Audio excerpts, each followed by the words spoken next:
जय जगन्नाथ सांग मैंने चलते आज आम देखा सिंदूर अधिकार आज एपिसोड विषय तो एपिसोड आज आप कौन देती आप तो जान ही सारी थे आज मुक्ति और नताशा दी जन भितर आदि को लेकिन झगड़ा चली कि आदि क्या भल पाऊँ मुक्ति कहूँ नताशा तोर तो पत्ता एठू कटिला कहीं आदि भी भल पाँच मत तो जन भितर झगड़ा चली कि किए क्या बेसी भल पाऊँ तो चलते भी देखा ये एपिसोड लोक मान तले फनी लोक मान तले फनी फनी कमेंट सबको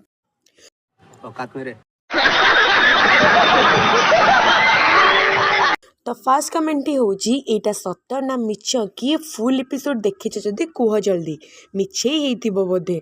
नेक्स्ट मुक्ति दी पूरा ग्रेट कथा कहले आदित्य नताशा हाथ रे ही अछि। मुक्ति दी तम पछरे दी जण अरे कहना क्या चाहते हो? गेम खेलिबार पूरा एक नंबर डायरेक्टर से ही हिसाब रे डायलॉग लिखंतु बिकज मुक्ति सह बारंबार बहुत अन्याय होची। तो लोक मैंने कहते कि मुक्ति के जो पार्ट दिया जाउची तो डायरेक्टर को कहते कि पार्ट रे स्क्रिप्ट को टिके चेंज करबा पई।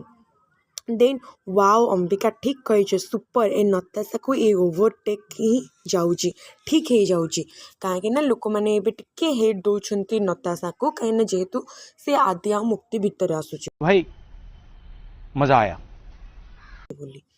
देन जड़े साधारण नारी को शक्ति केते भयंकर हो पारे ताहा आज अंबिका प्रमाण करदेला। सिंदूरर सम्मान रक्षा करने तांकर एही उद्यम साहस आम समाज पाई एक बड़ प्रेरणा। एकता ही एटा ही होउची जड़े ओडिया नारीर असल परिचय। एटा बहुत जने बढ़िया कमेंट करी कि नारी को केमिति हवा दरकार। आपण मन वीडियो भल लाइक करंतु शेयर करंतु सब्सक्राइब करंतु। जय।